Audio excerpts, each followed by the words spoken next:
विगत 15 वर्षों की दास्तां है। दिवाली यूं ही नहीं मन गई, दिया को रात भर जलना पड़ा है। ये 15 वर्ष लगातार हम अपने कुशल नेतृत्व में और अपने साथियों के कुशल नेतृत्व में बिहार को ऐसे पदान पर लाया है कि आज विकासशील बिहार से हम विकसित बिहार के करीब पहुंच चुके हैं। महोदय, अध्यक्ष महोदय, युवा हमारे लिए राज्य की बहुमूल्य पूंजी है। अतः राज्य के युवाओं के लिए इस बजट में अनेक कार्यक्रम हम सबों ने निर्धारित किया। युवाओं के शिक्षा, प्रशिक्षुता और युवा उद्यमिता विकास पर हमारा विशेष ध्यान है, ताकि हम युवा बाजार की मांग के अनुरूप आधुनिक तकनीक वाले रोजगार स्वरोजगार से जुड़ सकें। युवाओं के लिए और बेहतर तकनीकी प्रशिक्षण, आधुनिक और गुणवत्ता वाले तकनीकी क्षेत्रों में प्रशिक्षण एवं आधुनिक यंत्रों और टूल्स पर प्रशिक्षण देने की व्यवस्था की जाएगी, जिससे रोजगार के अवसर प्राप्त हो सके।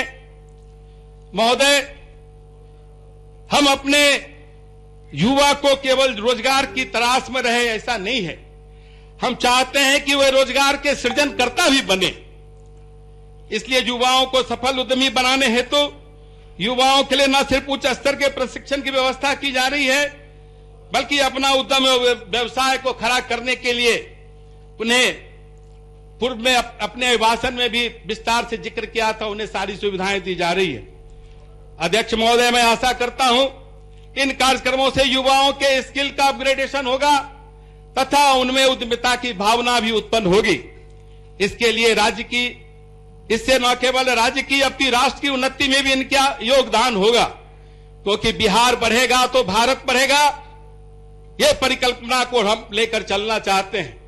हम बिहार को ऊंचाई पर ले जाके भारत का जो एक गर्मा में एक छवि बनी है, भारत के यशस्वी प्रधानमंत्री नरेंद्र भाई मोदी जी के नेतृत्व में, हम चाहते हैं कि जब हमारे नेता बिहार को इस मुकाम पर पहुंचा रहे हैं और करीब हैं, एक विकसित राज्य की परिकल्पना जो हमारे नेता श्री नीतीश कुमार जी ने की थी, वो परिकल्पना आने वाले 5 वर्षों में साकार होने वाली है। राज्य सरकार द्वारा महिलाओं को सरकारी नौकरी में प्रति 35% आरक्षण की व्यवस्था करने के बाद क्षेत्रीय प्रशासन यथा पुलिस थाना, प्रखंड और मंडल एवं जिला स्तरीय कार्यालयों में आरक्षण के अनुरूप समानुपातिक रूप से महिलाओं की संख्या बढ़ाएगी। स्थानीय निकायों में पहली बार महिलाओं को 50% आरक्षण देने के बाद राज्य सरकार ने 7 निश्चय 1 में महिलाओं को सरकारी सेवा में 35% आरक्षण देकर महिला सशक्तिकरण की दिशा में अद्वितीय कीर्तिमान स्थापित किया है। पूरे भारत में बिहार ने नारी सशक्तिकरण के दिशा में जो मुकाम बनाया है, आज पूरा भारतवर्ष उसका अनुसरण कर रहा है। हाँ बोलिए नेता प्रतिपक्ष, 1 मिनट में। जो हमने आंकड़ा दिया पिछड़ा विभाग का, अति पिछड़ा विभाग का, SC ST विभाग का, माइनॉरिटी विभाग का, हमने आंकड़ा जो हम पे आरोप लगाया डिप्टी CM साहब ने, वित्त मंत्री ने, हम सबूत लाए। ये आप ही का बजट का 2021 का 22 का है महोदय। ये आप खोल करके देखें तो अति पिछड़ा विभाग का महोदय 0.8 अब देख के क्या कीजिएगा अध्यक्ष महोदय? अब उनके आंकड़ों को देख के बिहार कब तक आगे बढ़े? अध्यक्ष महोदय, आप अगर जो बार उठेंगे तो आसन फिर आपके प्रति सोचेगा।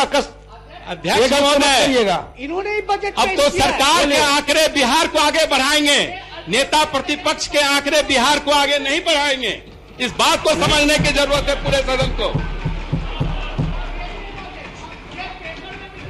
अध्यक्ष महोदय, जब हौसला लिया ऊंची उड़ान का, अध्यक्ष महोदय आप बोल, जब हौसला बना लिया ऊंची उड़ान का, फिर देखना फिजूल है कद आसमान का।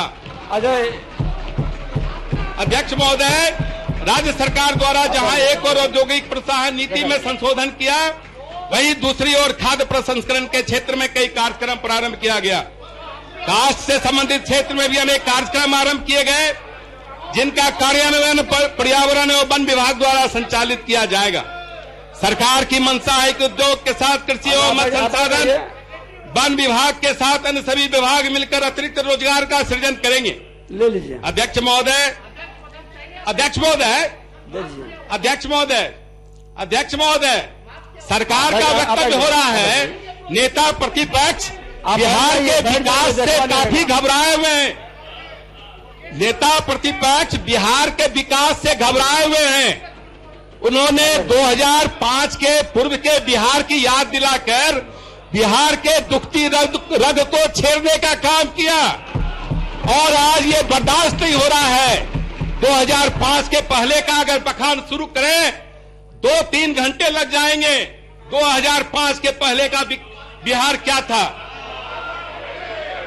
आप नहीं बोलिए, बैठिए। अध्यक्ष महोदय, राज्य सरकार द्वारा जहां एक और कास्ट से संबंधित क्षेत्र में भी अनेक कार्यक्रम आरंभ किए गए, जिनका कार्यान्वयन पर्यावरण वन विभाग द्वारा संचालित किया जाएगा। अध्यक्ष महोदय, सरकार का बजट है, सरकार पढ़ रही है। नेता प्रतिपक्ष के नाते नेता प्रतिपक्ष को जो पढ़ना था उन्होंने पढ़ लिया। अब आप और बिहार को गढ़ने का काम हम नीतीश कुमार जी के नेतृत्व में हम कर रहे हैं, नेता प्रतिपक्ष नहीं कर रहे हैं। बिहार नेता प्रतिपक्ष बिहार के विकास को गढ़ने का काम किया है नीतीश कुमार ने।